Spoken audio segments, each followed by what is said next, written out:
লাগাই দিন। আসসালামু আলাইকুম সুপ্রিয় ছাত্রছাত্রীবৃন্দ, আশা করি প্রত্যেকে নিজ নিজ বাসায় অবস্থান করে ভালো আছো। আমরা আজকে বেসিক ইলেকট্রিসিটি এবং ইলেকট্রিক্যাল ইঞ্জিনিয়ারিং ফান্ডামেন্টাল সাবজেক্টের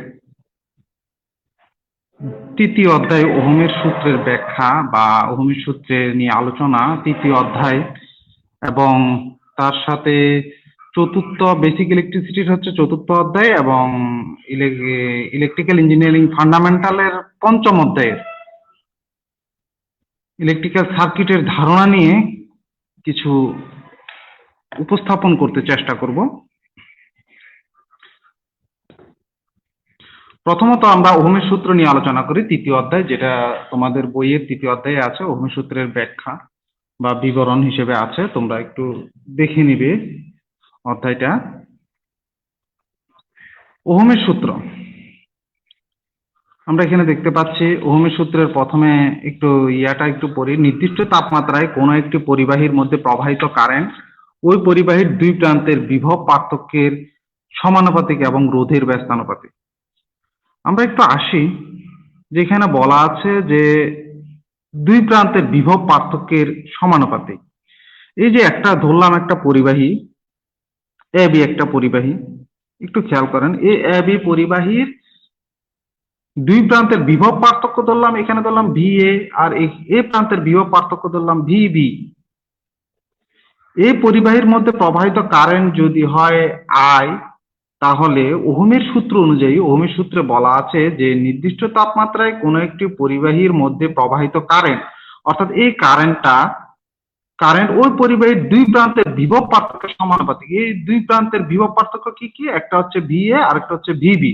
তাহলে আমরা লিখতে পারি আই সমানুপাতিক V A minus V B.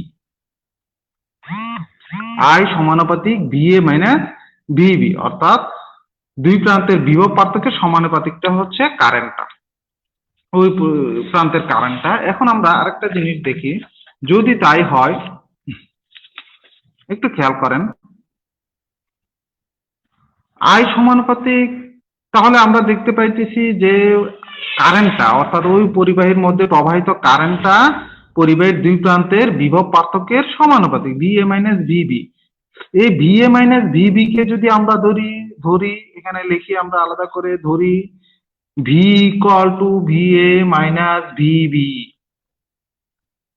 V A minus V B কে যদি ভি তে কনভার্ট করি, তাহলে আমরা লিখতে পারি আই সমানুপাতিক ভি।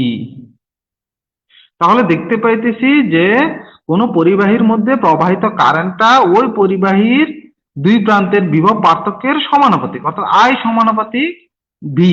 আই সমানুপাতিক ভি, একটু খেয়াল করেন। তারপরে ওই পরিবাহীটার, একটা পরিবাহী যেটা ছিল, এটার একটা রেজিস্ট্যান্স আছে, রেজিস্ট্যান্স যেটাকে আমরা রোধ দ্বারা প্রকাশ করি। আর দুই প্রান্তের বিভব পার্থক্য তো আমরা জানি ভি এ আর ভিবি, ভি এর ভিবি। তাহলে এর মধ্যে প্রবাহিত কারেন্টটা কি, সেটাও আমরা ধরে নিচ্ছি আই। তাহলে আমরা একটা সূত্রের মাধ্যমে জানতে পারলাম, এখানে দেখেন যে আই সমানুপাতিক ভি, অর্থাৎ দুই প্রান্তে বিভব পার্থক্যের সমানুপাতিক আই।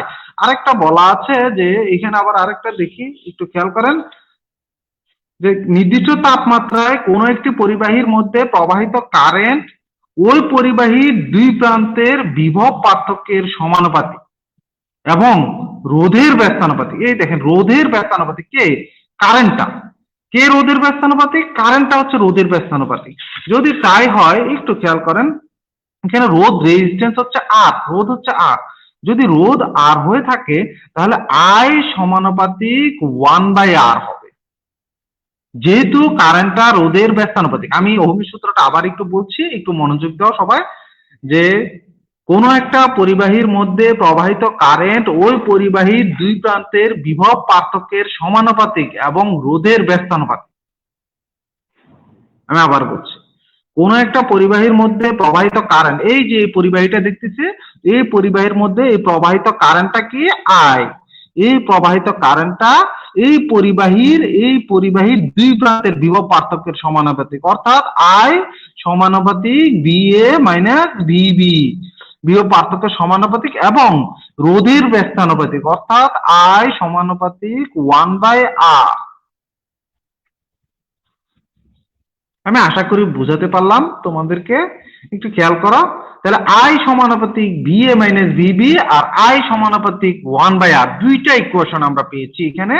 এই I সমানুপাতিক VA মাইনাস VB কে আমরা লিখতে পারি I সমানুপাতিক V। যদি VA মাইনাস VB কে আমরা যদি V হিসেবে কনভার্ট করি তাহলে আমরা পাই I সমানুপাতিক V। আর আরেকটা সূত্র আমরা এখানে পেয়েছি, সেটা হচ্ছে I সমানুপাতিক 1/R। এই দুটোকে আমরা যদি একত্রে ইউজ করি তাহলে আমরা পাই I সমান সমান V/R। I সমান সমান V/R, এটাই ওহমের সূত্র। আবার বলছি I সমান সমান V/R, একটু খেয়াল করে দেখেন I সমান সমান V/R, এই যে V আর 1/R এই দুইটাকে একত্রিত করে আমরা I সমান সমান V/R, এটা হচ্ছে ওহমের সূত্র। খুব ইম্পর্টেন্ট এই ওহমের সূত্রের ব্যাখ্যাটা, পরীক্ষায় প্রায় সময় আসে এবং আপনারা একটু চেষ্টা করবেন যে ওহমের সূত্রের ব্যাখ্যাটা একটু ক্লিয়ার করার জন্য। আমি যতটুকু সম্ভব ক্লিয়ার করে দিতে চেষ্টা করি। আমি আরেকটু নিয়ে একটু আলোচনা করব তোমাদের সাথে। এই ওহমের সূত্রের ব্যাখ্যাটা তোমরা একটু খেয়াল করো, আরেকটু আলোচনা করতে চেষ্টা করি যাতে তোমাদের ক্লিয়ার হয়ে থাকে। তাই একটু মনোযোগ দাও সবাই। ওহমের সূত্রের ব্যাখ্যা।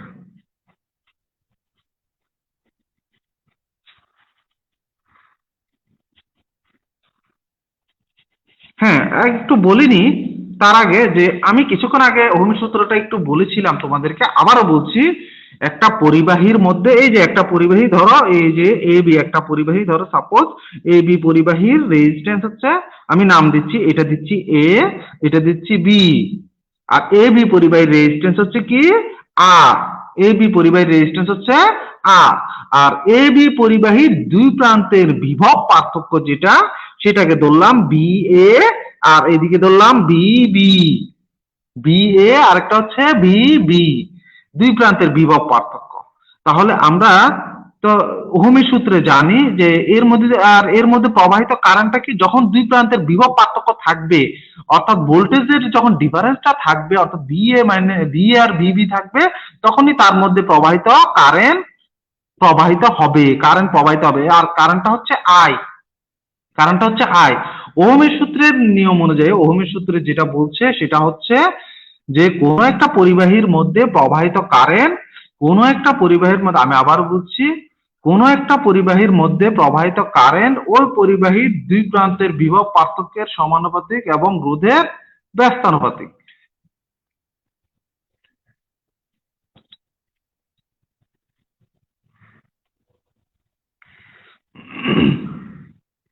তাহলে ওহমের সূত্র অনুযায়ী আমরা লিখতে পারি I সমানুপাতিক দুই প্রান্তের বিভব পার্থক্য কি VA মাইনাস VB। হ্যাঁ, আবার আমরা যেহেতু বলতেছি যে VA মাইনাস VB টাকে আমরা কি ধরতে পারি, VA মাইনাস VB টাকে আমরা ধরতে পারি V। VA মাইনাস VB টাকে আমরা V ধরতে পারি। তাহলে আমরা এটা লিখতে পারি I সমানুপাতিক V। আমরা একটা ইকুয়েশন পেলাম। ওহমের সূত্রের সম্পূর্ণ ব্যাখ্যাটা আমি দেখাচ্ছি, যেটা পরীক্ষায় তোমরা আনসার করতে যাতে পারো, কোনো সমস্যা না হয়, তাই 1 নম্বরের পেলাম। এরপরে আমরা আবার বলতেছি যে কোনো একটা পরিবাহীর মধ্যে প্রবাহিত কারেন্ট ওই পরিবাহীর দুই প্রান্তের বিভব পার্থক্যের সমানুপাতিক এবং রোধের ব্যস্তানুপাতিক। আবার আমরা পেয়ে থাকি, আবার আমরা লিখতে পারি I সমানুপাতিক 1/R। রোধের ব্যস্তানুপাতিক বলা হয়েছে না, যে কারেন্টটা কি রোধের ব্যস্তানুপাতিক, কারেন্টটা হচ্ছে রোধের ব্যস্তানুপাতিক। তাহলে আমরা লিখতে পারি I সমানুপাতিক 1/R। I সমানুপাতিক 1/R। তাহলে ইকুয়েশন 2, 1 আর 2 মিলে আমরা কি পাই, এই 1 আর 2 একত্রিত করলে আমরা পাই I সমানুপাতিক V/R। সরি, এখানে I সমান সমান ইউজ করবে যেহেতু রেজিস্ট্যান্স একটা ধ্রুবক। হ্যাঁ, তাহলে সমান সমান I সমান সমান, সুতরাং I সমান সমান V/R। এটাই হচ্ছে ওহমের সূত্র। তাহলে এখান থেকে তো তোমরা আশা করি এটা যেহেতু আই সমান সমান ভি বাই আর, এখান থেকে আমরা ভি ইকুয়াল টু কি লিখতে পারি, ভি ইকুয়াল টু আই আর। আবার লিখতে পারি আর সমান সমান কি লিখতে পারি, ভি বাই আই, এটাও লিখতে পারি। আমি আশা করি তোমরা বুঝতে পারতেছ। তাহলে আমরা এই ওহমের সূত্রে তিনটাকে লিখতে পারি, আই সমান ভি বাই আর, অথবা লিখতে পারি ভি ইকুয়াল টু আই আর, অথবা লিখতে পারি আর equal to V by R. হ্যাঁ, ওহমের সূত্রের আরো কিছু টপিক আছে, এবার আমরা আসি একটা একটা করে সেই টপিক গুলো একটু অনুশীলন করব। আসেন এবার আমরা ওহমের সূত্রের সীমাবদ্ধতা নিয়ে আলোচনা করব। ওহমের সূত্রটা কি আমরা তো কিছুক্ষণ আগে দেখে আসছি। ওহমের সূত্র হচ্ছে I equal to V by R. হ্যাঁ, সীমাবদ্ধতা অর্থাৎ কোথায় ব্যবহার করা যাবে, কোথায় ব্যবহার করা যাবে না, তারপর কিসে এটা ভালো হবে, কিসে ভালো হবে না ইত্যাদি, এগুলো হচ্ছে সীমাবদ্ধতা। তাহলে একটু জেনে আসি। তাহলে আমরা অলরেডি ওহমের সূত্র সম্বন্ধে একটু জেনেছিলাম, তারপরে আরেকবার বলছি। নির্দিষ্ট তাপমাত্রায় কোনো পরিবাহীর ভিতর দিয়ে প্রবাহিত কারেন্ট ওই পরিবাহীর দুই প্রান্তের বিভব পার্থক্যের সমানুপাতিক এবং রোধের ব্যস্তানুপাতিক। কিছু সীমাবদ্ধতা খেয়াল করেন। এক, প্রথমত তাপমাত্রার পরিবর্তনে ওহমের সূত্র ব্যবহার করা যাবে না। কারণ আমরা যে ওহমের সূত্রের ব্যাখ্যা বা ওহমের সূত্রের রিয়া পড়েছিলাম, সেখানে আমরা বলেছিলাম যে নির্দিষ্ট তাপমাত্রা কিন্তু স্থির থাকবে। একটু খেয়াল করেন, এখানে দেখেন এই যে ওহমের সূত্রটা যে পড়েছিলাম, সেখানে একটু দেখেন যে এই খেয়াল করেন এটা নির্দিষ্ট তাপমাত্রা, তার মানে তাপমাত্রার পরিবর্তনে ওহমের সূত্র ব্যবহার করা যাবে না। ওহমের সূত্রে বলা আছে যে নির্দিষ্ট তাপমাত্রায় কোনো একটি পরিবাহীর মধ্যে প্রবাহিত কারেন্ট। তার মানে আমরা একটা শর্ত জেনে গেলাম। কিসের শর্ত? সীমাবদ্ধতা। ওহমের সূত্রের একটা সীমাবদ্ধতা কি? তাপমাত্রা স্থির থাকতে হবে। ওহমের সূত্রের একটা সীমাবদ্ধতা হচ্ছে তাপমাত্রা স্থির থাকতে হবে, অর্থাৎ তাপমাত্রার পরিবর্তন হলে ওহমের সূত্র ব্যবহার করা যাবে না। তাপমাত্রা স্থির হলে ওহমের সূত্র ব্যবহার করা যাবে না। আমি আবার বলছি, খেয়াল করেন। এরপরে দ্বিতীয়ত আসেন যে ডিসির ক্ষেত্রে ওহমের সূত্র ভালো ফলাফল পাওয়া যায়, ওহমের সূত্র ব্যবহার করা যায়, কিন্তু এসির ক্ষেত্রে ওহমের সূত্রের ভালো ফলাফল পাওয়া যায় না। আমি আবার বলছি, ডিসিতে ওহমের সূত্রটা ব্যবহার করতে পারবেন, কিন্তু এসিতে ব্যবহার করা যাবে না। এসিতে ওহমের সূত্র ব্যবহার করা যায় না, কারণ এসিতে আমাদের ডিসিতে শুধু রেজিস্ট্যান্সের একটা বাধা থাকে, কিন্তু এসিতে আমরা ইন্ডাকটেন্স বা কয়েল এবং ক্যাপাসিটেন্সের বাধাও হিসাব করে থাকি। তাই এসির ক্ষেত্রে মোট বাধা হয় ইম্পিডেন্স, যেটাকে জেড দ্বারা প্রকাশ করি। এটা আপনারা ভবিষ্যতে পড়বেন, কিন্তু এখন এটা সম্বন্ধে আমি ডিটেলস বলছি না।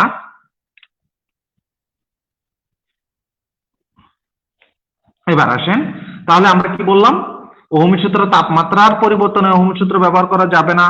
দ্বিতীয়ত কি বলেছি? দ্বিতীয়ত বলেছিলাম যে ওহমের সূত্র ব্যবহার হবে শুধুমাত্র ডিসিতে। কারণ ডিসি কারেন্টের, ডিসি মানে ডাইরেক্ট কারেন্ট, আমরা জানি ডিসি মানে ডাইরেক্ট কারেন্ট, আর এসি মানে অল্টারনেটিং কারেন্ট। অল্টারনেটিং কারেন্টের ক্ষেত্রে আমাদের মোট বাধা হয় ইম্পিডেন্স। শুধু রেজিস্ট্যান্সই মোট বাধা নয়, সেখানে আমাদের ক্যাপাসিটেন্স আছে, ইন্ডাকটেন্স আছে। তো ডিসির ক্ষেত্রে ওহমের সূত্র ব্যবহার করা যাবে, কিন্তু এসির ক্ষেত্রে ওহমের সূত্র ব্যবহার করা যাবে না। এটা হচ্ছে আরেকটা জিনিস। তারপরে জটিল নেটওয়ার্কের ক্ষেত্রে ওহমের সূত্র প্রয়োগে সবসময় ভালো সাড়া পাওয়া যাবে না। জটিল নেটওয়ার্কের ক্ষেত্রে ওহমের সূত্র ব্যবহার করা যাবে না। সহজ সরল নেটওয়ার্কের ক্ষেত্রে বা সার্কিটের ক্ষেত্রে ওহমের সূত্র ব্যবহার করা যাবে।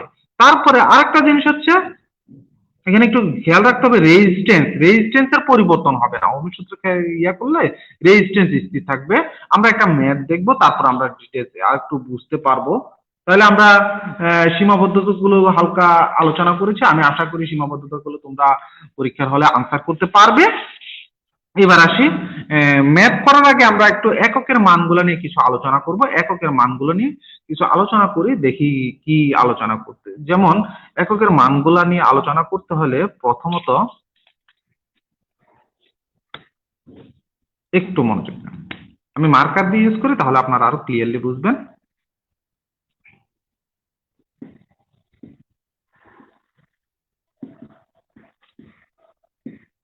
হ্যাঁ, আসে এককের মান। যেমন যে লেখা থাকবে যে আমরা তো জানি অলরেডি যে ভোল্টেজের একক কি? ভোল্টেজের একক হচ্ছে ভোল্ট। কারেন্টের একক কি? কারেন্টের একক হচ্ছে অ্যাম্পিয়ার, তারপর রেজিস্ট্যান্সের একক কি, রেজিস্ট্যান্সের একক হচ্ছে ওহম, এগুলো আমরা জানি। কিন্তু কথা হচ্ছে অনেক সময় দেখা যাবে কারেন্ট লেখা আছে যে আই ইকুয়াল টু দেওয়া আছে 1500 মিলি অ্যাম্পিয়ার, এই যে মিলি অ্যাম্পিয়ার, হ্যাঁ, অথবা লেখা আছে I equal two 500 micro ampere. এই যে এককের সাথে যে ইকুইপমেন্ট গুলো ব্যবহার হয় এগুলো সম্পর্কে আমরা এখন একটু জানবো। হ্যাঁ, একটু খেয়াল করেন সবাই, একটু নোট করে নেন। সেটা হচ্ছে প্রথমত আমরা শিখবো মিলি, যেটা বেশি ব্যবহৃত, মিলি, ছোট হাতের এম, ছোট হাতের এম যেটাকে আমরা বলবো মিলি, ছোট হাতের এম যেটাকে আমরা বলবো মিলি। মিলি মানে 10⁻3, মিলি মানে 10⁻3, একটু খেয়াল করেন, মিলি মানে 10⁻3। তারপরে বড় হাতের এম, তারপরে একটা কি ইউজ করতেছি, বড় হাতের এম যেটাকে বলবো মেগা, যেটা হচ্ছে মেগা, মেগা, হ্যাঁ, মেগার একক হচ্ছে, মান হচ্ছে 10⁻6, মেগা হচ্ছে 10⁻6। তারপরে হচ্ছে টানা হাতের এম, সেটাকে বলা হবে মাইক্রো, সেটাকে বলা হবে মাইক্রো। মাইক্রোর মানটা হচ্ছে 10⁻6, মাইক্রোর মানটা হচ্ছে 10⁻6। এখানে একটু লক্ষণীয়, আমি আবার বলছি, এই মানগুলো তোমাদেরকে মনে রাখতে হবে, কারণ আমরা দেখবো কারেন্টের ভোল্টেজের মানের সাথে এরকম ছোট হাতের এম লেখা আছে, বড় হাতের এম লেখা আছে, অথবা টানা হাতের এম লেখা আছে, তো সেখানে এই মানগুলো আমাদেরকে বসাইতে হবে। হ্যাঁ, তো সেখানে আরেকটা জিনিস আছে, সেটাও আমি একটু বলছি। সেটা হচ্ছে কি, যেমন আরেকটা হচ্ছে কে, যেটাকে আমরা কিলো বলি। হ্যাঁ, কিলো, কিলো হচ্ছে 10⁻, মানে 10⁻3, কিলো হচ্ছে 10⁻3। এই মানগুলো অবশ্যই তোমরা একটু মনে রাখবে, কারণ আমরা ম্যাথ করার সময় অবশ্যই এই মানগুলো আমাদের জানাটা উচিত, জানাটা জরুরি। হ্যাঁ, তোমাদের কারো কোনো প্রবলেম আছে কিনা, একটু প্রবলেম থাকলে বলো, যে লেখা দেখতে অসুবিধা হচ্ছে কিনা, বা তোমাদের বুঝতে অসুবিধা হচ্ছে কিনা, কথাটা ঠিক আছে কিনা, আওয়াজগুলো তোমরা সঠিকভাবে শুনতে পাচ্ছ কিনা, লেখাগুলো সঠিকভাবে দেখতে পাচ্ছ কিনা, আমরা যাতে পরবর্তীতে আরো একটু আপডেট হতে পারি, সেই জন্য তোমরা, আমরা আশা করি তোমরা হেল্প করবে আমাদেরকে। এ ব্যাপারে যদি কারো কোনো সমস্যা থাকে তাহলে অবশ্যই অবশ্যই তোমরা কমেন্ট করে জানাও, তাহলে আমরা চেষ্টা করব পরবর্তীতে আরো একটু ইমপ্রুভ করার জন্য। আমি আজকে যে ক্লাসগুলো নিচ্ছি সেই ক্লাসটা আমি একটু অন্যভাবে হাতে কলমে নিতে চেষ্টা করতেছি, অর্থাৎ আমি পাওয়ার পয়েন্ট ইউজ করতেছি না। তো এটাতে হয়তো কারো অসুবিধা থাকতে পারে, যদি থাকে তোমরা এইখানে বলো যে এটাতে ভালো বেশি নাকি অন্য ইয়াতে। হ্যাঁ, আমি যতটুকু দেখছি অনেকে বলছে নো প্রবলেম, কোনো সমস্যা নেই, এমনি বুঝতে কোনো সমস্যা হচ্ছে না তো? হ্যাঁ, একজন লিখছে খুব সুন্দর ক্লাস হচ্ছে স্যার, এমন ক্লাসে আমরা চাই। ওকে, অনেক ধন্যবাদ তোমাকে। আমরা চেষ্টা করব ভবিষ্যতে আর একটু ভালো তোমাদেরকে আউটপুট দিতে। হ্যাঁ, অবশ্যই তোমরা তোমরাও চেষ্টা করবে যতটুকু সম্ভব বুঝে নিতে। আচ্ছা, যাই হোক, কোনো প্রবলেম থাকলে আমাকে জানাবে, অবশ্যই আমি চেষ্টা করব। আহ, এখন যদি সমস্যা সমাধান করতে পারি তা তো ভালো, না হলে ভবিষ্যতে ইনশাল্লাহ সমস্যার সমাধান করব। আচ্ছা, যাই হোক, আসি এবার অন্য কথায়। আচ্ছা, আমি আশা করি তোমরা এই টপিক গুলো লিখে নিয়েছো, যেগুলো কিলো, 10⁻3, এগুলো কিন্তু খুবই ইম্পর্টেন্ট, এগুলো খুবই ইম্পর্টেন্ট, যেগুলো তোমরা ম্যাথ যখন করবে, আর আমি কিছুক্ষণ পরে তোমাদের ম্যাথ করাবো, কয়েকটা ম্যাথ, সেখানে আমরা ইয়াগুলো দেখবো। হ্যাঁ, ঠিক আছে। আচ্ছা, পরবর্তী আমি কিন্তু মুছে দিচ্ছি, তোমরা এগুলো কিন্তু সেভ থেকে যাবে, তোমরা ইয়াতে গেলে আমাদের গ্রুপটাতে তোমরা এই সেভ অপশনে গিয়ে এই টপিক গুলো আবার একটু আলোচনাগুলা একটু ভালো করে দেখে নিবে, আমি আশা করি তোমরা অবশ্যই পারবে। আচ্ছা, তাহলে আমরা কি আলোচনা করতেছিলাম, ওহমের সূত্রের ব্যাখ্যা পড়লাম, ওহমের সূত্রের মানটা যেভাবে কিভাবে বের করে সেটাও আমরা জানলাম। এখন আমরা যেটা জানবো, একটা ম্যাথ করব, একটা ম্যাথ করতে চেষ্টা করব, সেই ম্যাথটার সমাধানটা করে আমরা পরবর্তী টপিকসে আগাবো। আচ্ছা, যাই হোক, আমরা আমাদের মেইন সূত্রটা কি এখানে পাশে একটু লিখে রাখি, তাহলে আমাদের সুবিধা হবে। সেই সূত্রটা হচ্ছে I equal to V by R. আমি আশা করি এগুলো অনেকে জানো, 9-10-এ পড়ছো, কিন্তু কথা হচ্ছে তোমরা ভাবতে পারো স্যার এত ইজি জিনিসগুলো আবার পড়াচ্ছেন, অনেকে এই কথা ভাবো যে এত ইজি জিনিসগুলো আবার পড়াচ্ছেন স্যার, এটা তো আমাদের মানে সময় নষ্ট হচ্ছে। না, দেখো, তোমাদের সবার মেধা তো আর একই রকম না। যেমন দেখা গেছে আমাদের এখানে আর্টসের স্টুডেন্ট আছে, কমার্সের স্টুডেন্ট আছে, তারপর আবার মাদ্রাসার স্টুডেন্ট, অনেক মাদ্রাসার স্টুডেন্ট বর্তমানে অনেক ইয়া ভালোই সবকিছুতে। যাই হোক, এরপরে আছে তোমার কারিগরির স্টুডেন্ট আছে, অনেকে দেখা গেছে এই সাবজেক্ট গুলো ছিল না। আমার কথা বোঝা গেছে? তোমরা হয়তো ফিজিক্সে পড়ছো বা ইয়াতে পড়ছো, যারা কারিগরিতে ছিল তারাও পড়ছো, কিন্তু অন্যরা হয়তো পড়ে নাই, তাই তাদের একটু অসুবিধা হবে। তো সুতরাং তাদের জন্য আমার এগুলো আবার রিভিশন দেওয়া। আমার কথাটা বোঝা গেছে? আমি আশা করি তোমরাও একটু রিভিশন দাও। যারা পড়েছো আগে জানো সেটা তো ভালো কথা, আর একটু দেখো, আরো একটু ইমপ্রুভ হবে ইনশাল্লাহ। আমি আশা করি তোমরা ভালো করবে। এরপরে আমরা আসি, আমরা এটা তো আলোচনা করলাম, একটা ম্যাথ নিয়ে এখন একটা আলোচনা করব, একটা ম্যাথ করব আমরা। হ্যাঁ, আসি ম্যাথটা দেখি, আমরা ম্যাথটা আগে একটু দেখি, একটু খেয়াল করেন। আমি আশা করি তোমরা দেখতে পাচ্ছ ম্যাথ এটা। খেয়াল করো, একটি বর্তনীতে, ম্যাথটা কি আছে, একটি বর্তনীতে 220 ভোল্টেজ সরবরাহ এবং এর মধ্য দিয়ে 110 মিলি অ্যাম্পিয়ার কারেন্ট প্রবাহিত হয়। বর্তনীতে যেরকম অনেক ধরনের বর্তনী আছে। হ্যাঁ, আচ্ছা যাই হোক, একটি বর্তনীতে 220 ভোল্টেজ সরবরাহ হয় এবং এর মধ্য দিয়ে 110 মিলি অ্যাম্পিয়ার, এই দেখছো মিলি ইউজ হয়েছে, ছোট হাতের এম। আমরা যখন ছোট হাতের এম দেখবো তখন কি, আমি আশা করি তোমরা ইতিমধ্যে সবাই জেনে গেছো, ছোট হাতের এম মানে হচ্ছে 10⁻3। আচ্ছা যাই হোক, 110 মিলি অ্যাম্পিয়ারের কারেন্ট প্রবাহিত হয়, সরবরাহ ভোল্টেজ হচ্ছে 110 ভোল্টেজ হলে এর মধ্যে প্রবাহিত কারেন্ট কত? আমরা প্রবাহিত কারেন্ট বের করবো। হ্যাঁ, কি কি দেওয়া আছে আমরা একটু দেখে নিই, একটু লিখে নিই। হ্যাঁ, একটু মনোযোগ দাও, আমি আশা করি তোমরা পারবে, এত কঠিনের কিছু না। তাহলে আমাদের এখানে দেয়া আছে, কি কি দেয়া আছে আমরা আগে লিখি। দেয়া আছে, হ্যাঁ, প্রথমত দেওয়া আছে, একটু দেখেন যে একটি বর্তনীতে 220 ভোল্টের সরবরাহ, সরবরাহ মানে কি ভোল্টেজ, সরবরাহ ভোল্টেজ অর্থাৎ বি ইকুয়াল টু কত, B equal to 220 volt, B equal to 220 volt. এরপরে এর মধ্যে প্রবাহিত, এর মধ্যে 110 অ্যাম্পিয়ার কারেন্ট প্রবাহিত হয়। এর মধ্যে দেখেন, একটু খেয়াল করেন, 110 অ্যাম্পিয়ার কারেন্ট প্রবাহিত হচ্ছে, অর্থাৎ I equal two 110 ampere current প্রবাহিত হচ্ছে। যাই হোক, ভালো কথা। তারপর আবার বলছে, যদি সরবরাহ ভোল্টেজ 110 ভোল্টেজ হয়, তার মানে একবার সরবরাহ ভোল্টেজ ছিল 220 ভোল্টেজ, আবার সরবরাহ ভোল্টেজ বলতেছে 110 ভোল্টেজ। আচ্ছা, ভালো কথা। তাহলে আমরা একটা কাজ করি, সেটা হচ্ছে আমরা যে ভিটা লিখেছিলাম সেটা যদি V1, হ্যাঁ, যেহেতু দুইটা ভোল্টেজ, প্রথমবারে V1 ছিল তখন 220 ভোল্টেজ ছিল, তখন প্রশ্নটা আবার দেখতে চাও? একজন বলছে প্রশ্নটা আবার দেখি স্যার। আচ্ছা ঠিক আছে, প্রশ্নটা দেখো, আমি নিচেই দেওয়া আছে, প্রশ্নটা দেখো, খেয়াল করো। একটি বর্তনীতে 220 ভোল্টেজ, খেয়াল করো, 220 ভোল্টেজ প্রথমে দেওয়া ছিল সরবরাহ এবং এর মধ্য দিয়ে 110 মিলি অ্যাম্পিয়ার কারেন্ট প্রবাহিত হয়েছিল।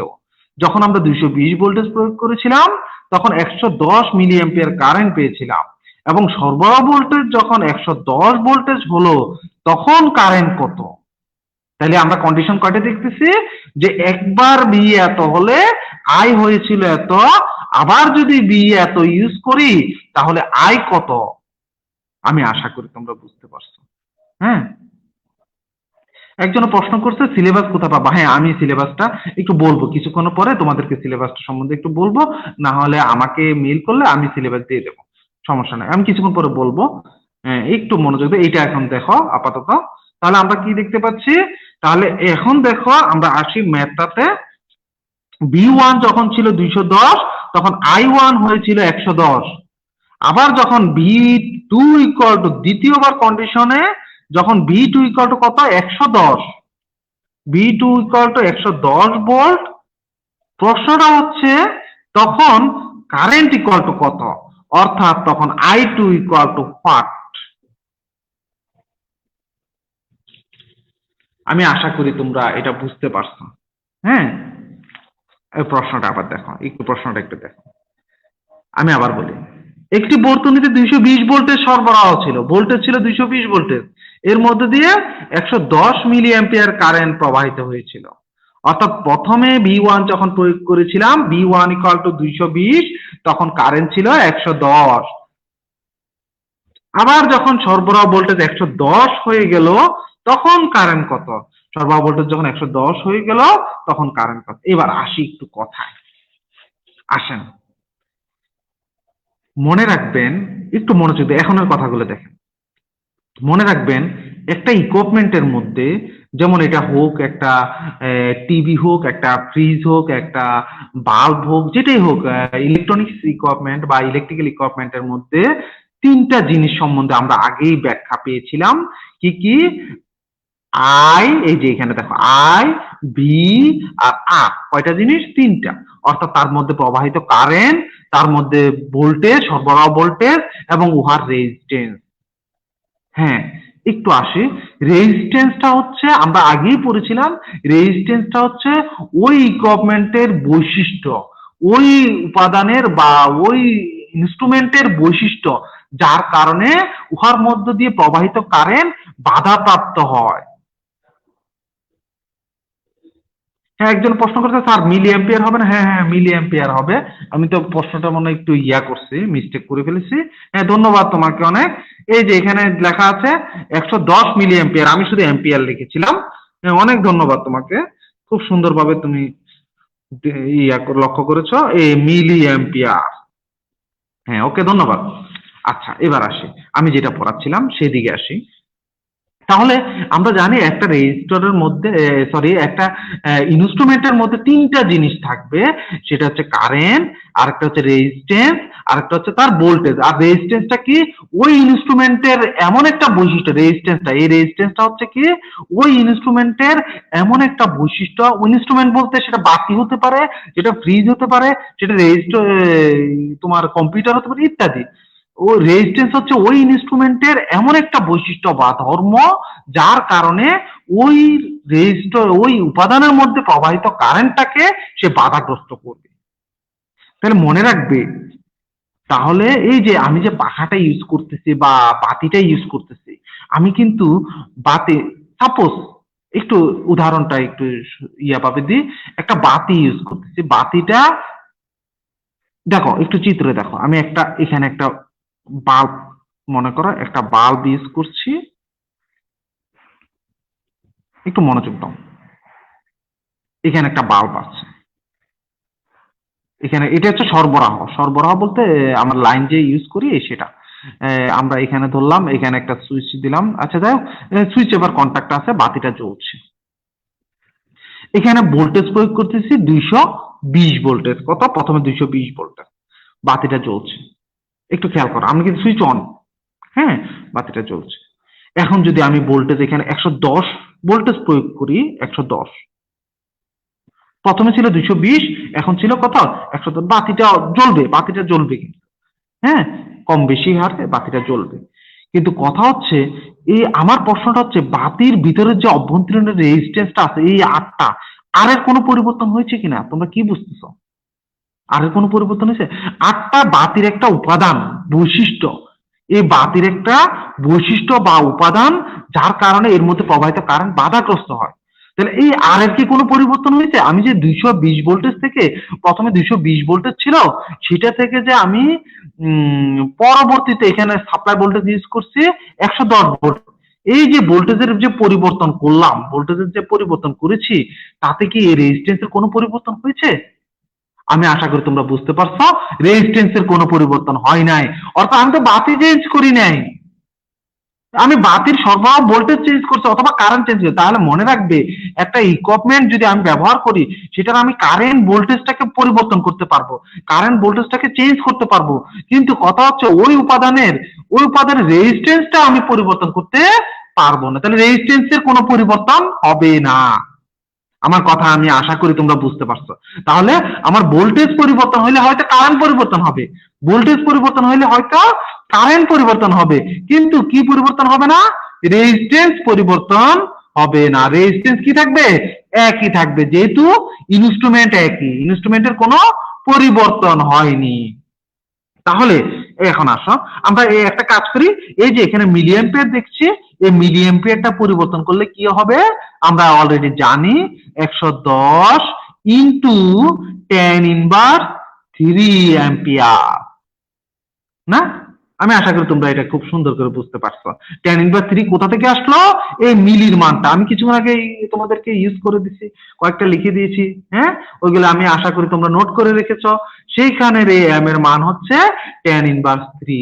এখানে যদি বড় হাতের এম থাকতো তাহলে কি হতো আমি আশা করি তোমরা সবাই বুঝতে পারছো সেটা কত হতো, সেটা হতো 10⁻⁶। যদি বড় হাতের এম হতো, যদি টানা হাতের এম হতো তাহলে কত হতো, তাহলে হতো 10⁻⁶। ইনভার্স মানে মাইনাস, হ্যাঁ তোমরা অনেকে হয়তো বুঝতে অসুবিধা হচ্ছে কারণ প্রথম তো, আস্তে আস্তে ক্লিয়ারলি বুঝে যাবে। তাহলে 10⁻³ হচ্ছে মিলির মান, আমরা মিলির মানটা বসালাম কত 10⁻³ এরপর আসি, তাহলে এখন আসি আমরা মেইন ম্যাথে চলে আসি, অঙ্কটা সমাধান করব। তাহলে আমার যেহেতু B1 দেওয়া আছে, I1 দেওয়া আছে, আমি অনায়াসে এখানে কি বের করে ফেলতে পারি R1। R1 ইকুয়াল টু আমরা তো জানি R ইকুয়াল টু যদি লিখি তাহলে R এখানে চলে গেলে I এখানে চলে আসবে, অর্থাৎ I ইকুয়াল টু V/R হবে না। I ইকুয়াল টু তাহলে V1 divided by R1, sorry V1 divided by I1। আমি আশা করি তোমরা বুঝতে পারছো, I1 ক্লিয়ার।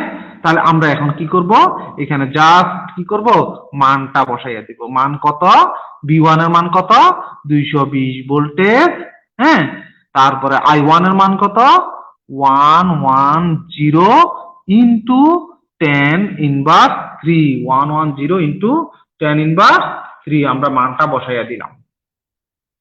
ক্লিয়ার, আমি আশা করি তোমরা বুঝতে পারছো, তো কোনো সমস্যা নাই।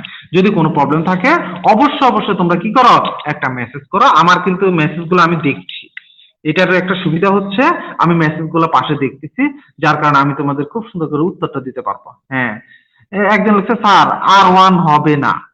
R1 হবে না, কেন হবে না R1? অবশ্যই R1, হ্যাঁ R1 R2 এখানে সেম, এটা পরে আসতেছে, আমি আসতেছি। তাহলে equal to R1 equal to V1 divide by I1, calculation করলে আমরা পাচ্ছি কত 2000 ওহম। আমি আশা করি তোমরা এটা ক্যালকুলেশন করতে পারবে। ক্যালকুলেটর কিভাবে লিখবে 220 ডিভাইডেড বাই ভাগ দিয়ে ব্র্যাকেট দিয়ে 110 ইন্টু 10⁻³ দিবে, আবার ব্র্যাকেট কমপ্লিট করবে, ইকুয়াল টু দিলে 2000 ওহমে চলে আসবে। আমরা পেয়ে গেলাম R1টা। এবার আসো খেয়াল করো, যেহেতু ইনস্ট্রুমেন্ট একটাই, ওই যে বাতির মতো, যে বাতিটারে কি করেছি একবার দিয়েছিলাম 220 ভোল্টেজ, আবার কত দেব 110 ভোল্টেজ। তাহলে 110 ভোল্টেজ যদি দিই বাতির রেজিস্ট্যান্সে তো কোনো পরিবর্তন হবে না, তাহলে আমরা R1 ইকুয়াল টু কি R2 ইকুয়াল টু 2000 ওহম, দুটোটা সমান হবে, রেজিস্ট্যান্স দুটোটা কি হবে সমান হবে। কেন সমান হবে? কারণ হচ্ছে রেজিস্ট্যান্সের কোনো পরিবর্তন হবে না। তাহলে সুতরাং I2 ইকুয়াল টু, আমাদেরকে I2 বের করতে হবে, I ইকুয়াল টু ওই সূত্র এটা কি V2 divided by R2, I2 equal to কি V2 ডিভাইডেড বাই R2, আমি লিখে দিলাম I2 equal to V2 divided by R2। তাহলে V2 এর মান কত দেখেন খেয়াল করেন, V2 এর মান কত 110, 110 ডিভাইডেড বাই R2 কত 2000, ক্যালকুলেশন করলে আমরা মান কত পাচ্ছি ইকুয়াল টু আমরা I2 পেয়ে যাচ্ছি 0.055 অ্যাম্পিয়ার। এটা আনসার।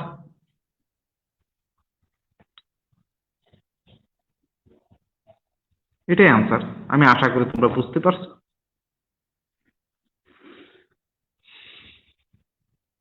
হ্যাঁ একজন বলছে স্যার 10⁻³ এটা কিভাবে ক্যালকুলেটর তুলবো? আসো আমি তোমার ক্যালকুলেটর তো কিরকম আমি জানি না, তারপর আমি চেষ্টা করছি তোমাকে এটা ইয়া করে দেওয়ার জন্য। তোমরা বাসায় একটু দেখবে, আমি আশা করি তোমরা পারবে।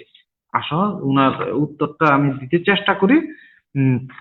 এই যে এখানে ছিল, আমি একটু লিখি, এখানে ছিল 220 ডিভাইডেড বাই এখানে ছিল 110 ইন্টু tan−3 এটা ছিল, তাই না? উনি বলছেন যে এটা স্যার ক্যালকুলেটরে তুলতে পারছি না, আমার একটু কষ্ট হচ্ছে, এটা একটু সলভ করে দেন। হ্যাঁ, ক্যালকুলেটরে লিখবে 220 ভাগ দিয়ে একটা ব্রেকেট দিবে, হ্যাঁ, ভাগ দিয়ে একটা ব্রেকেট দিয়ে। হ্যাঁ, একজন প্রশ্ন করছে R1 R2 সমান হলো কিভাবে? আচ্ছা ঠিক আছে, আবার বলবো, একটু দাঁড়ান। 220 ভাগ ব্রেকেট দিয়ে এরপরে 110, হ্যাঁ, ইন্টু 10 দিয়ে, হ্যাঁ। এই ক্যালকুলেটর কিন্তু এই অপশনটা সবারই আছে, এরকম একটা অপশন আছে, দেখো এরকম, এই খেয়াল করো এই অপশনটা তোমার ক্যালকুলেটর আছে কিনা দেখো, একটু খেয়াল করে, সাইন্টিফিক ক্যালকুলেটর কিন্তু এই অপশনটা আছে, হ্যাঁ। এই অপশনটা দিয়ে -3 লিখো, ব্রেকেট কম করো, এই অপশনটা দিবি। আবার অনেকের আছে কি, অনেকের এক্স ওয়াই লেখা আছে, অনেকের এই অপশনটা আছে, অথবা এক্স ওয়াই এভাবে লেখা আছে, এটাও দিতে পারো অথবা এটাও দিতে পারো। দেখো, আমি আশা করি তোমরা এটা সলভটা পাবে। হ্যাঁ, একজন যে আনসার জি আছে স্যার, ওকে ঠিক আছে, আমি আশা করি তোমরা সমাধান পাচ্ছ। স্যার আনসার 20,000 আসছে। আচ্ছা, 20,000 হয়তো আমার ভুল হয়েছে, 20,000 হলে 20,000, অসুবিধা নেই। হ্যাঁ, আমার হয়তো ভুল হয়েছে, সমস্যা নেই। এই সংখ্যা, এটা তো অঙ্ক তোমরা ইয়া করে নিবে। তাহলে এটা আমি আশা করি তোমরা আনসারটা পারবে, তাই না? হ্যাঁ, হ্যাঁ স্যার, আমাদের কত এমএস এর ক্যালকুলেটর নিতে হবে? ক্যালকুলেটর 100 এমএস নিলেই হবে, কোনো সমস্যা নাই। তাহলে 900 নিতে পারো, কোনো প্রবলেম নাই। তোমাদের সাইন্টিফিক ক্যালকুলেটর হইলেই হবে, কোনো সমস্যা নাই। আমি আশা করি তোমরা প্রত্যেকটাতে ইয়া করতে পারবে। 100 বা 900টা নিয়ে নাও, 900টা নিয়ে নিলে হয়ে যাবে। আচ্ছা, একজনে প্রশ্ন করেছিল যে স্যার আপনি R1 R2 কেন সমান হলো? বাবু, আমি কিছুক্ষণ আগে কিন্তু বলেছিলাম যে একটা বাতিকে, বা যেটাই হোক, বাতি হোক, ফ্রিজ হোক, টিভি হোক, যেটাই হোক, এই বাতিটাকে আমি একবার দিয়েছিলাম কত ভোল্টেজে? 220 ভোল্টেজে। আবার দিয়েছিলাম 110 ভোল্টেজে। তাহলে আমি বাতির কিন্তু রেজিস্ট্যান্সের কোনো পরিবর্তন করি না, বাতি কিন্তু বাতিই আছে। বাতিটা কি চেঞ্জ করেছিলাম? নাকি আমি দেখা গেছে 100 ওয়াটের বাতি চেঞ্জ করে 20 ওয়াটের বাতি দিচ্ছি, তা বলা আছে? নাই। এখানে বলা আছে ইকুইপমেন্ট একটা, অর্থাৎ বাতি হলে বাতি, ফ্রিজ হলে ফ্রিজ, টিভি হলে টিভি, ইকুইপমেন্ট একটা। এই প্রশ্নে যেটা বলা আছে ইকুইপমেন্ট একটা, একটু দেখেন এখানে বলা আছে একটি বর্তনীতে এত ভোল্টেজ সরবরাহ, এবং বর্তনী কিন্তু একটা, বর্তনী পরিবর্তন হয়নি, একটি বর্তনীতে 220 ভোল্টের সরবরাহ, এবং এর মধ্যে দিয়ে এত মিলি অ্যাম্পিয়ার কারেন্ট প্রবাহিত হয়। যদি সরবরাহ 220 ভোল্টেজ করি, এত অ্যাম্পিয়ার কারেন্ট প্রবাহিত হয়। আবার যদি সরবরাহ ভোল্টেজ 110 ভোল্টেজ করি, তাহলে কারেন্ট কত প্রবাহিত হবে? তার মানে বর্তনী একটা রাখা হয়েছে, বর্তনীর কোনো পরিবর্তন করা হয়নি। অর্থাৎ আমি যে বর্তনীটা ইউজ করছি, আমি হয়তো সেটা একটা বাতি হতে পারে, একটা পাখা হতে পারে, ইত্যাদি, তোমার যে মানে বিভিন্ন কিছু হতে পারে, আমি ওইটাকে ঠিক রেখেছি। অর্থাৎ আমি বাতিটার পরিবর্তন করিনি, বাতি দুইবার পরিবর্তন করিনি। বাতি হোক, পাখা হোক, যেটাই হোক, এটা রয়ে গেছে। তাহলে বাতির যে অভ্যন্তরীণের রেজিস্ট্যান্স, এটাই তার বাতির যে বৈশিষ্ট্য, অর্থাৎ কারেন্ট প্রবাহে বাধা প্রদানকারী যে বৈশিষ্ট্যটা, সেটা এই বাতিটার কিন্তু আমি পরিবর্তন করিনি। অর্থাৎ বাতি দ্বিতীয়বার আরেকটা অন্য বাতি ইউজ করিনি, বাতি কিন্তু একটাই, তাই না? বর্তনী একটাই। আচ্ছা, আরেকজনে বলছে স্যার 2000 আসছে উত্তর, এটা 2000-ই আসছে বলে। আচ্ছা ঠিক আছে, যাই হোক সেটাই হোক, তোমরা একটু দেখে নিবে, ইয়া করে নিবে, হ্যাঁ। একজনে বলছে স্যার আমি বুঝি নাই, ইনভার্স মিলি অ্যাম্পিয়ারে নিতে I2 কে, হ্যাঁ। আরেকজনে বলছে স্যার এই যে আপনি যে I2 টা বের করলেন, আমি ওনার কথাটা একটু বুঝতে পারছি। উনি বলতেছেন স্যার আপনি যে I2 টা এত বেরলেন, আমরা যে I2 পেয়েছি, আমি একটু মুছে দিই, হ্যাঁ, তারপরে আনসারটা বলতেছি। উনি প্রশ্নটা বলেছেন যে স্যার আমরা যে I2 টা পেয়েছি, সে I2 টা মিলি অ্যাম্পিয়ারে ছিল, হ্যাঁ, অ্যাম্পিয়ারে ছিল, এটাকে মিলিতে নিতে চাই আমি, তাহলে কি করা যায় বলেন তো? আচ্ছা ঠিক আছে, বলি এবার। এই যে I2 আপনার আনসার বেরিয়েছে, I2 ইকুয়াল টু কত? 0.055 অ্যাম্পিয়ার। আমার কাছে যদি ক্যালকুলেটর আমি আজকে আনিনি, তাই তারপরে চেষ্টা করতেছি তোমাদের। এত অ্যাম্পিয়ারে দেওয়া আছে না, এটাতে মিলিতে নিবা। তাহলে মিলিতে, এটা মিলি অ্যাম্পিয়ারে নিলে তুমি জাস্ট tan−3 ছিল না, tan⁻³ দ্বারা গুণ করে দিবা, তাহলে এটা মিলিতে চলে যাবে। tan⁻³ দ্বারা, অর্থাৎ tan⁻³ মানে হচ্ছে 1 2 3, 3টা শূন্য দিয়ে এটাকে গুণ করে দিলে, অর্থাৎ 0.055 ইন্টু 1000, এটা কিসে চলে আসছে? মিলি অ্যাম্পিয়ারে চলে আসছে। এটা এসে গেছে এখন মিলি অ্যাম্পিয়ারে। হ্যাঁ, 1000 দ্বারা গুণ করে দিলে মিলি অ্যাম্পিয়ারে চলে আসবে। দরকার নাই ও যদি ঝামেলা করে পরবর্তী যদি একটু ভুল হয়ে যায় তাহলে তো সর্বনাশ। তাহলে কোনো প্রয়োজন নাই, যেটা আনসার আসছে সেটাই লিখে দিবে। কেমন? আমি আশা করি তোমরা পারবে। এবার আমি আমি কিন্তু তৃতীয় অধ্যায়টা সম্পূর্ণ কমপ্লিট করতে আশা করি পেরেছি। তোমরা বাকিটা বাসায় প্র্যাকটিস করবে। এবার আমি আমার চতুর্থ অধ্যায়ে অর্থাৎ সার্কিটের ধারণায় সে অধ্যায়ে চলে যেতে চাচ্ছি। আমি আজকে হালকা একটু তোমাদের ধারণা দেব। পরবর্তী ক্লাসে আমরা সে সার্কিটে কিছু ম্যাথ নিয়ে আলোচনা করব, ম্যাথ গুলো করাবো, তোমাদেরকে একটু ডিটেলস এটার আলোচনা একটু দেখাবো। হ্যাঁ, আচ্ছা, আজকে এটা খুবই বেসিক একটা ক্লাস, খুবই ইম্পর্টেন্ট, এবং এই ক্লাসটা যদি ঠিক মতো ক্লিয়ার না হয় তাহলে তোমরা পরবর্তী ক্লাসগুলো কিছুই বুঝবে না। তো তোমাদেরকে অবশ্যই এই ক্লাসটা এখন খুব মনোযোগ সহকারে দেখতে হবে। আমি এখন যে অধ্যায়টা করাচ্ছি, আমরা কিছুক্ষণ আগে করেছিলাম, এটা তৃতীয় অধ্যায়, অর্থাৎ ওহমের সূত্রের ব্যাখ্যার যে অধ্যায়টা তোমাদের দোনোটাতে ছিল। হ্যাঁ স্যার, বুকে এই ম্যাথের সাথে মিলে বুক আর রুল মতো করলে চলবে নাকি? এখানে আসলে নিয়ম, অনেকে প্রশ্ন করতে চায় তার নিয়ম বইয়ের নিয়মে করলে হবে নাকি আমার নিয়মে করলে হবে। আরে বাবা, নিয়ম কি? নিয়ম কিছুই না, তুমি যেরকম ভাবে করতে পারো, কোনো সমস্যা নাই। তোমার মেইন জিনিস হলো তোমার ফর্মুলাটা ঠিক রাখবে এবং নিয়ম মাফিক অনুসরণ করে তুমি করো। বইয়ের নিয়মে করা আর আমার নিয়মে করার মধ্যে ডিফারেন্স কি? কোনো ডিফারেন্স নাই। এখানে কোন নিয়ম নাই যে স্যারের নিয়মে করলে স্যারের রাইট দিবে, আনসার দিলে স্যারে মার্ক দিবে, আর বইয়ের নিয়মে করলে স্যার কেটে দিবে। এটা কিন্তু কখনোই হবে না। আমি আশা করি তোমরা বুঝতে পারছো। তুমি নিজে বাসায় প্র্যাকটিস করবে, তোমার মতো করে ফর্মুলাটা ঠিক রাখবে, সবকিছু ফর্মুলা ঠিক রেখে অনুসরণ করবে। আমি আশা করি তোমরা খুব ভালো আনসার করতে পারবে। আচ্ছা, পরবর্তীতে এখন আমি যে অধ্যায়টা করাচ্ছি, হ্যাঁ, ইলেকট্রিক্যাল ইঞ্জিনিয়ারিং ফান্ডামেন্টাল। যারা এই সাবজেক্টটা আছো, অর্থাৎ সিভিল, মেকানিক্যাল, ইলেকট্রিক্যাল বাদে বাকি অধ্যায়, বাকি ডিপার্টমেন্ট গুলোর জন্য বলছি, ইলেকট্রিক্যাল ইঞ্জিনিয়ারিং ফান্ডামেন্টাল তোমাদের এই অধ্যায়টা, এই বইয়ের পঞ্চম, সম্ভবত পঞ্চম অধ্যায়, আর বেসিক ইলেকট্রিসিটির চতুর্থ অধ্যায়। এখন প্রশ্ন করতে পারো, স্যার ফান্ডামেন্টাল যাদের আছে তারা প্রশ্ন করতে পারো, স্যার আপনি চতুর্থ অধ্যায় না করায় পঞ্চম অধ্যায় গেলেন, কি আমাদের কষ্ট হবে না? না, কোনো কষ্ট হবে না, বরং তোমাদের সুবিধা হবে। আমি মনে করি যেটা, বিকজ এই কারণে সুবিধা হবে, তোমাদের চতুর্থ অধ্যায় সম্ভবত কাশ্যপের ব্যাখ্যা, কাশ্যপের সূত্র। তো এই লটা জানতে হলে আমাকে আগে বেসিক জেনে আসতে হবে। বেসিকই জানি না, আমি ল কেমনে করব, তাই না? অনেকে স্যার ক্লাস এত দেরি হচ্ছে কেন? আসলে আজকে একটু কাজ ছিল, মানে এখানে একটু ডিপার্টমেন্টে একটু ছিল, তো এই কারণে। স্যার আমাদের আগামী ক্লাস কবে হবে? আচ্ছা, যাই হোক, রুটিন মোতাবেক হবে। হ্যাঁ, এরকম আরো ম্যাথ পাবো, ম্যাথ বইয়ের মধ্যে আছে, তোমরা বইটা দেখবে, বেসিক ইলেকট্রিসিটি বইয়ের তৃতীয় অধ্যায়, আর ইলেকট্রিক্যাল ইঞ্জিনিয়ারিং ফান্ডামেন্টাল বইয়েরও তৃতীয় অধ্যায়। আমি এখন যেটা করাচ্ছি, অর্থাৎ বেসিক ইলেকট্রিসিটি বইয়ের চতুর্থ অধ্যায় এবং ইলেকট্রিক্যাল ইঞ্জিনিয়ারিং ফান্ডামেন্টাল বইয়ের পঞ্চম অধ্যায়, অর্থাৎ ইলেকট্রিক্যাল সার্কিটের ধারণা। অধ্যায়ের নাম হচ্ছে ইলেকট্রিক্যাল সার্কিটের ধারণা। ইলেকট্রিক্যাল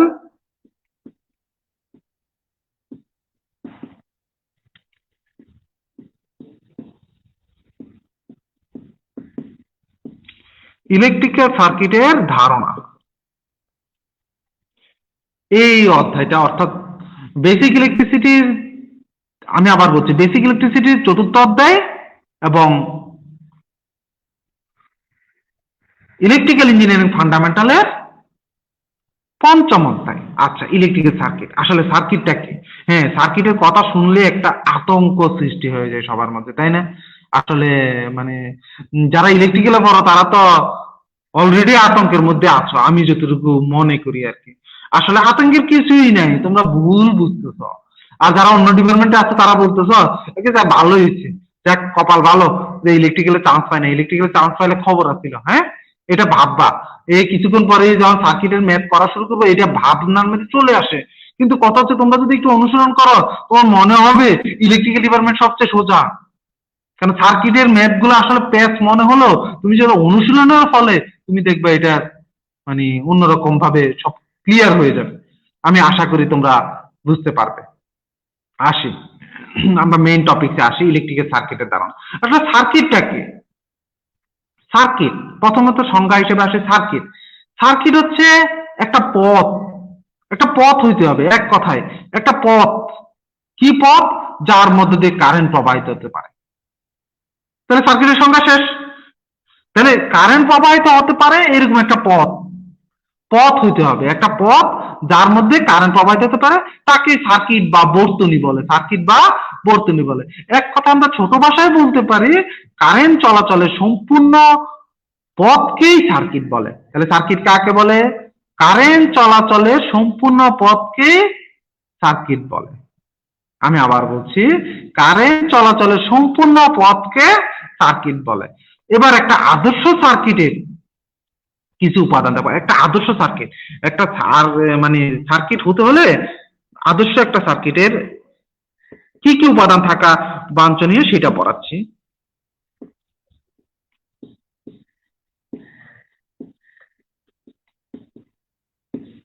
আদর্শ সার্কিটের উপাদান একটু খেয়াল করো।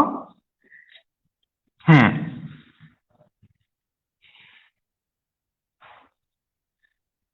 হ্যাঁ, যারা ইলেকট্রিক্যাল ইঞ্জিনিয়ারিং ফান্ডামেন্টাল তারা পঞ্চম অধ্যায়, আর বেসিক ইলেকট্রিসিটি চতুর্থ অধ্যায়। আচ্ছা আসেন, ইলেকট্রিক সার্কিটের ধারণা, আদর্শ সার্কিটের উপাদান। একটা আদর্শ সার্কিটে কি কি উপাদান থাকা উচিত? আদর্শ বলতে বোঝায় যে যে সবচেয়ে ভালো, যে সবচেয়ে মানে যাকে সবাই ফলো করে, অথবা যে সবার কাছে অনুকরণীয়, এরকম, যার কোনো ফল্ট নাই, এরকম একটা সার্কিট। তো এরকম একটা সার্কিট কিরকম হতে পারে, আদর্শ সার্কিটের উপাদান কি কি থাকতে পারে, আমরা এখন সেটা নিয়ে আলোচনা করছি। তোমরা খুব মনোযোগ সহকারে এটা একটু দেখো। তাহলে আদর্শ সার্কিটের প্রথমত থাকবে একটা সোর্স, সোর্স বা উৎস। এটা কি? সোর্স বা উৎস। উৎসটা আমরা তো জানি, উৎস কিরকম, এসি উৎস হইতে পারে, আমরা অল্টারনেটিং কারেন্ট এসি, আবার ডাইরেক্ট কারেন্ট ডিসি, এটা কিন্তু এসি, এই যে এসি। হ্যাঁ, আর ডাইরেক্ট কারেন্ট হলে সেটা মানে এরকম, ডাইরেক্ট কারেন্ট হলে একটা দাগ থাকবে। আমরা আশা করি গত দিনে আমি একদিন আলোচনা করেছি, এটা হচ্ছে ডাইরেক্ট কারেন্টের জন্য। আর অল্টারনেটিং কারেন্টের জন্য কিরকম?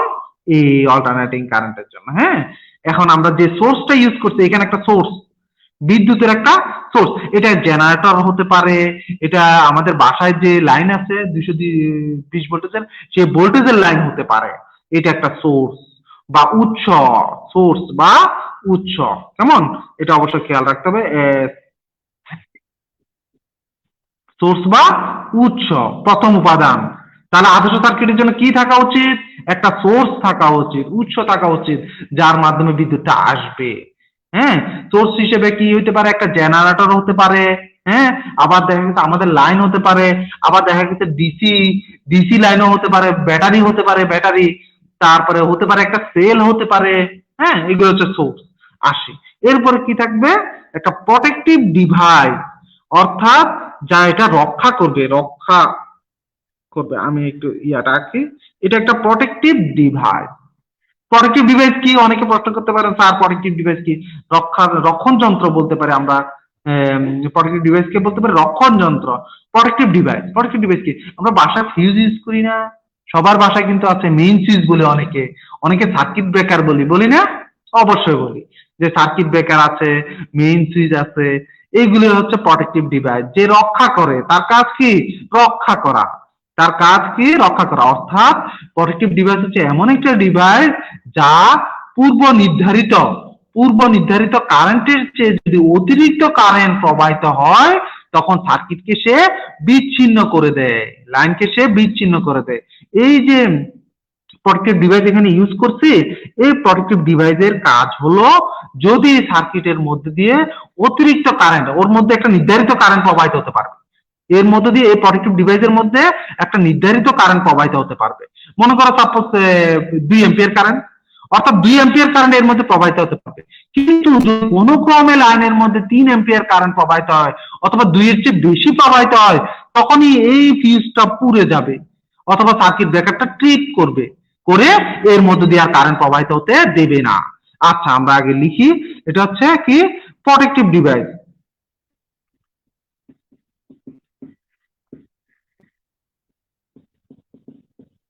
এটা প্রোটেক্টিভ ডিভাইস। তারপরে এবার আসি একটা কন্ট্রোলিং ডিভাইস। এটা কি? Controlling device. হ্যাঁ, কন্ট্রোলিং ডিভাইস দেখেছো তোমরা? আশা করি প্রত্যেকে দেখেছো কন্ট্রোলিং ডিভাইস। কোথায় দেখেছি? আমরা যে বাসায় সুইচ ব্যবহার করি না, সুইচ, হ্যাঁ, বাসায় সুইচ অন অফ করি, বাতি অন করি আবার অফ করি, সেটাকে বলা হচ্ছে কি? Controlling device. সেটাকে বলা হচ্ছে কন্ট্রোলিং ডিভাইস।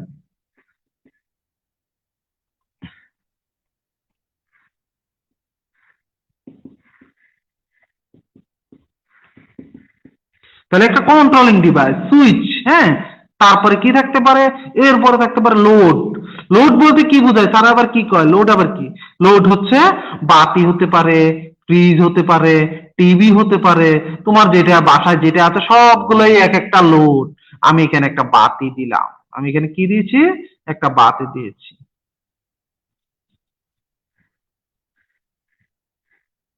এই এটা হচ্ছে একটা লোড। লোড হিসেবে আমরা অনেক কিছু ইউজ করতে পারি। আমি লোড লিখি, হ্যাঁ, এখানে লিখি কি? লোড। এখানে ফ্রিজ থাকতে পারে, টিভি থাকতে পারে, ইত্যাদি ইকুইপমেন্ট থাকতে পারে। তারপর এই যে এছাড়াও আরেকটা জিনিস আছে, এই যে এখান থেকে শুরু করে এখানে শেষ পর্যন্ত আসছে একটা তার ইউজ হয়েছে, হ্যাঁ। এই তারটাকে আমরা কি বলি? এটা কানেক্টিং ওয়্যার বলতে পারি, তার বলতে পারি, তোমাদের যেটা ইচ্ছা, কোনো সমস্যা নাই। তাইলে কন্ডাক্টরও বলতে পারি, হ্যাঁ। আমি কন্ডাক্টর লিখি।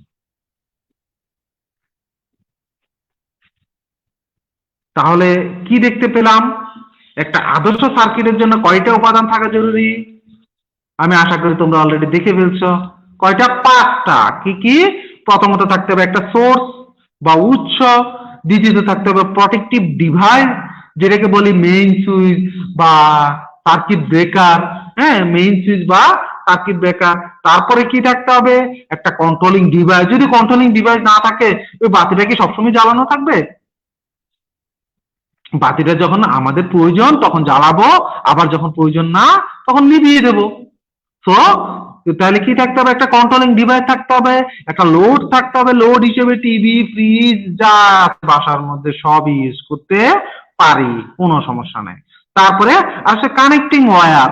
ওয়্যার, তার, তার ব্যবহার হবে। এই যে পুরোটাতে একটা তার আছে, এই কন্ডাক্টর, যেটাকে আমরা কন্ডাক্টর হিসাবে বলতে পারি, কন্ডাক্টর বা কানেক্টিং ওয়্যার, কন্ডাক্টর বা কানেক্টিং ওয়্যার। এটাই হচ্ছে একটা আদর্শ সার্কিট। তাহলে আদর্শ সার্কিটের মূল উপাদান কয়টা? 5টা। আদর্শ সার্কিটের মূল উপাদান কয়টা? আমরা দেখতে পাচ্ছি এখানে 5টা আদর্শ সার্কিটের মূল উপাদান। কি কি? 1 source, 2 protective device, 3 controlling device, 4 load এবং 5 কানেক্টিং ওয়্যার। আমি আশা করি একটা আদর্শ সার্কিটের মূল উপাদানগুলা পরীক্ষায় আসলে তোমরা আর ভুলও এটা কি করবে না? মিস করবে না। তোমরা খুব সুন্দর করে এটা আনসার দিতে পারবে বলে আমি মনে করি। ঠিক আছে, এবার আসি অন্য একটা টপিক। হ্যাঁ, এবার এই টপিক থেকে পরবর্তী টপিকসে একটা আগাই।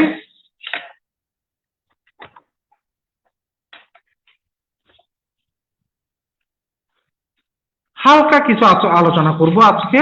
পরবর্তী আরেকটা টপিক নিয়ে এর বেশি আলোচনা করব না, কারণ টাইম ও সময় সংকুলনতার কারণে। আচ্ছা, টপিকটা কি?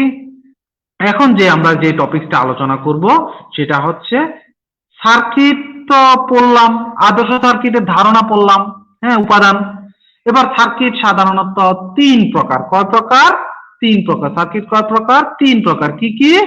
এক বলতে পারি সার্কিটের প্রকারভেদ যদি আমরা আসি, তাহলে আমরা বলতে পারি কি কি? প্রথমত বলতে পারি সিরিজ সার্কিট। প্রথমে কি বলতে পারি? Series circuit. তারপরে আসি দ্বিতীয় বলতে পারি 2 নম্বর প্যারালাল সার্কিট। এটা সার্কিটের 3 নম্বর বলতে পারি মিশ্র সার্কিট, অথবা বলতে পারি সিরিজ প্যারালাল মিশ্র সার্কিট।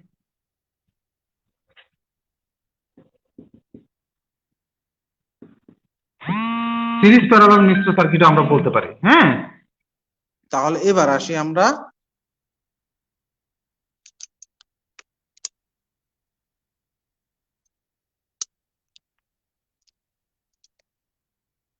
সিরিজ প্যারালাল মিশ্র সার্কিট।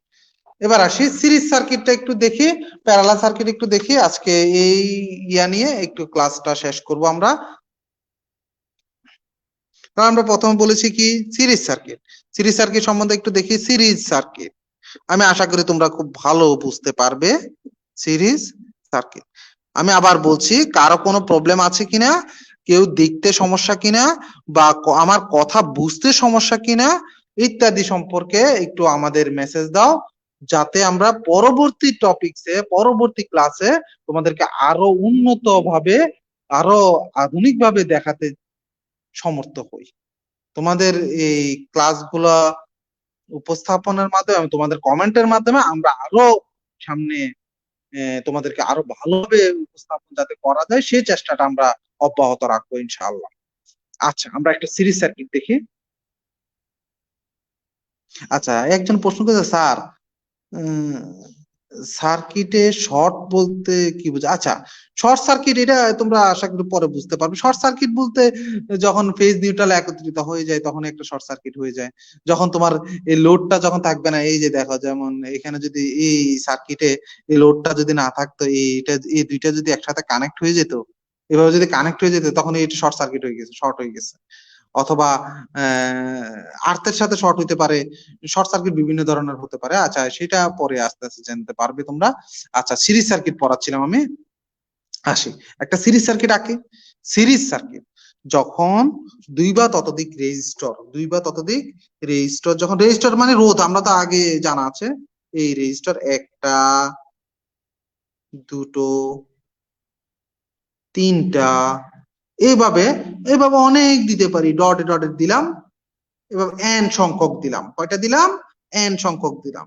এই এন সংখ্যক রেজিস্টর যখন লাইনের সাথে পর পর ভাবে সাজানো থাকে, অর্থাৎ তাদের মধ্যে কারেন্ট চলাচলের জন্য পথ কয়টা?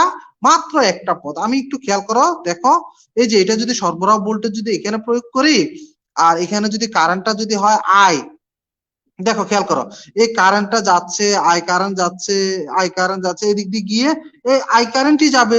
ওর তো আর কোনো পথ নাই, অন্য কোনো পথ নাই, এইটা এই পথটাই, এই দিক দিয়ে যাচ্ছে, এদিক দিয়ে যাচ্ছে, এই আই কারেন্ট এখানে আসতেছে। অর্থাৎ দেখো খেয়াল করো, কারেন্টটার জন্য পথ কয়টা? মাত্র একটা মাত্র পথ, দুই বা ততোধিক কোনো পথ নাই। যখন কারেন্ট চলাচলের জন্য একটা মাত্র পথ বিদ্যমান থাকে, তখন তাকে আমরা সিরিজ সার্কিট বলি। আর এখানে রেজিস্ট্যান্স কয়টা দিছি? একটা দিছি, দুইটা দিয়েছি, তিনটা দিয়েছি, এবং এন সংখ্যক দিয়েছি। আর এন এন সংখ্যক রেজিস্টার আরো দিতে পারি আমি ইচ্ছা করলে, আবার দুটোও দিতে পারি, শুধু দুইটা থাকতে পারে, শুধু তিনটা থাকতে পারে। তাহলে আমরা সিরিজ সার্কিটের চিত্রটা আমি আশা করি ক্লিয়ার হয়েছে।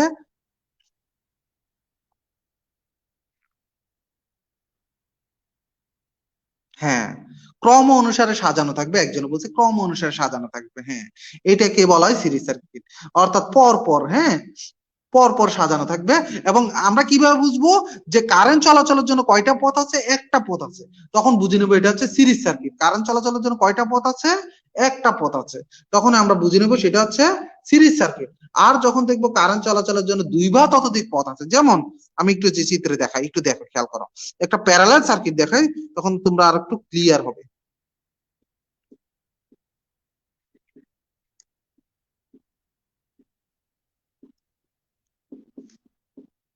একটা প্যারালাল সার্কিট আঁকি, হ্যাঁ, তোমরা একটু মনোযোগ দাও, আমি আশা করি তোমরা ভালো বুঝতে পারবে।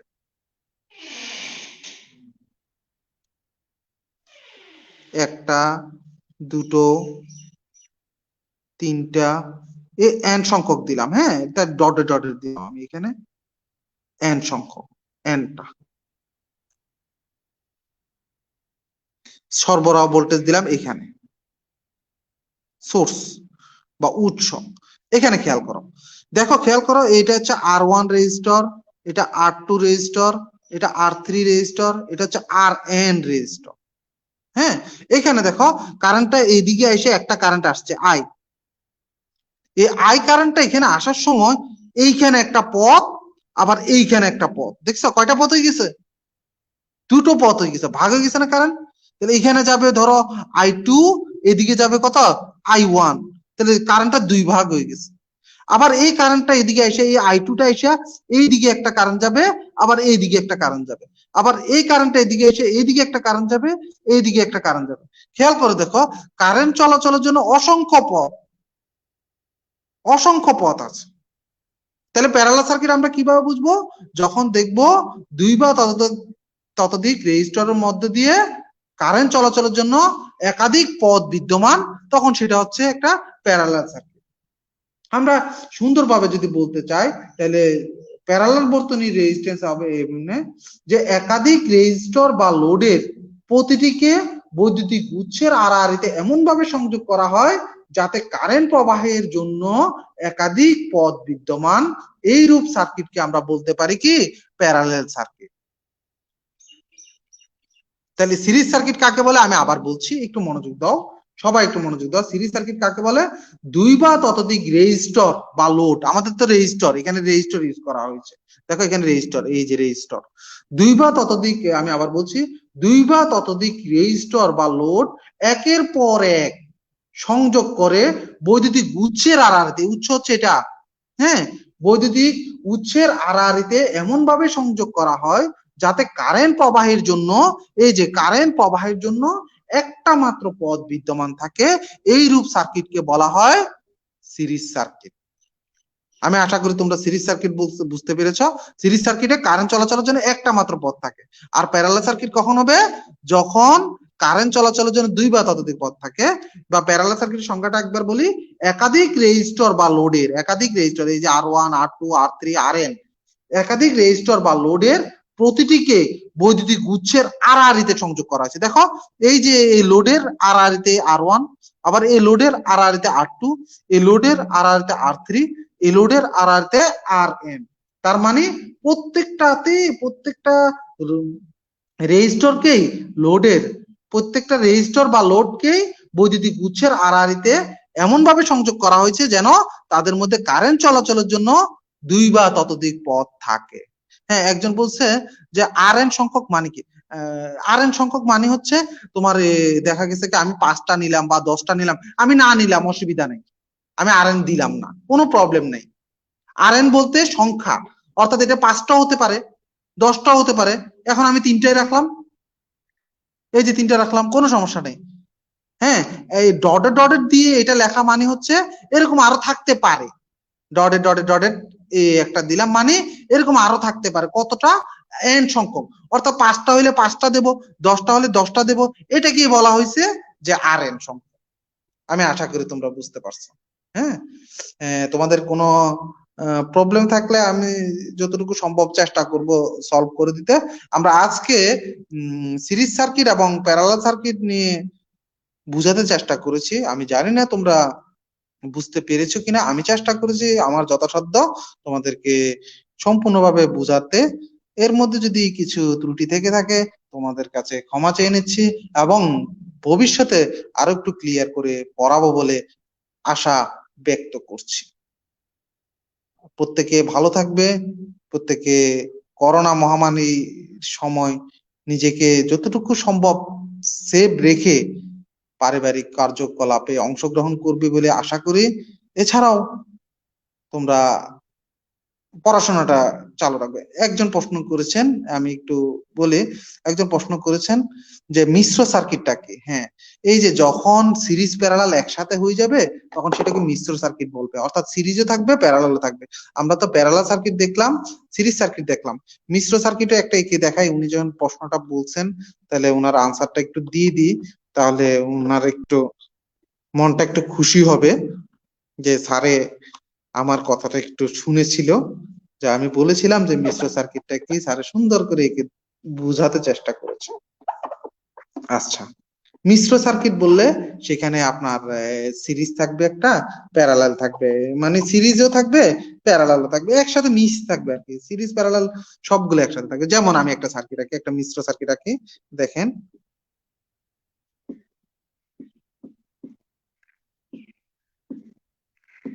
খেয়াল করেন, এটা বিভিন্ন রকম আঁকতে পারেন, আপনার ইচ্ছা মতো আঁকতে পারেন। এই যে আমি দেখেন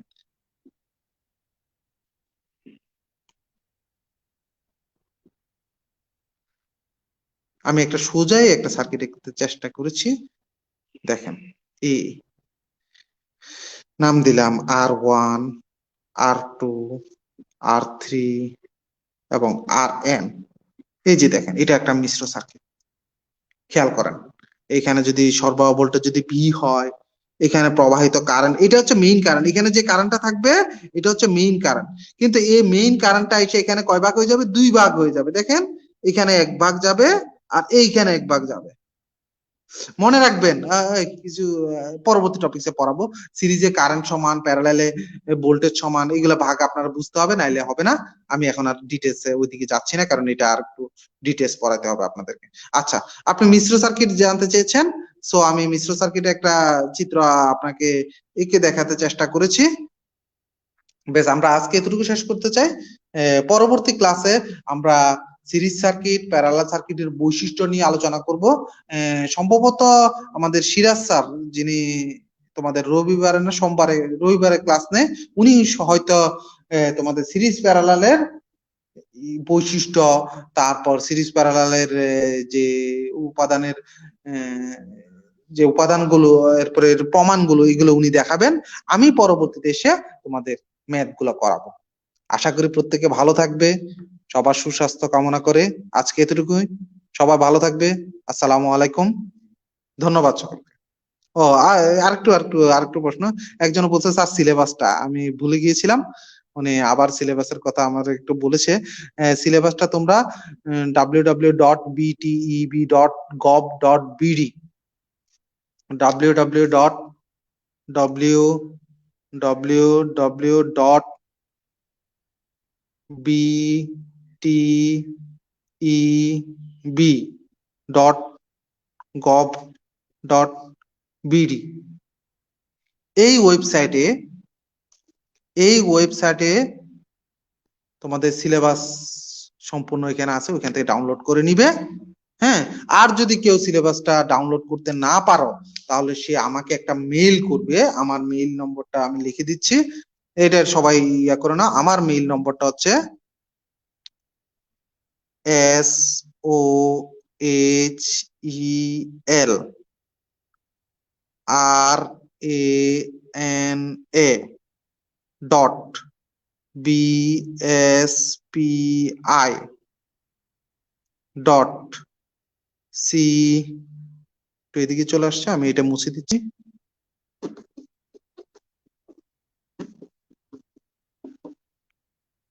ctg@gmail.com, এটা হচ্ছে আমার মেইল অ্যাড্রেস। আমার মেইল অ্যাড্রেসে যদি একটা মেইল পাঠিয়ে রাখো, বা তোমরা বলবে যে আমার সিলেবাসটা দরকার, তাহলে আমি সিলেবাসটা চেষ্টা করব পাঠিয়ে দিতে।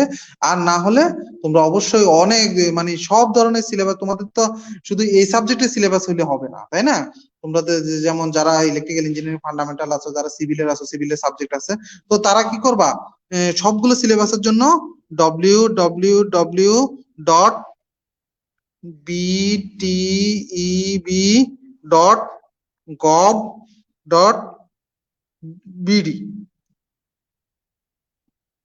এই ওয়েবসাইটে তোমরা সিলেবাসটা পেয়ে যাবে। সকলে ধন্যবাদ, ভালো থাকবে।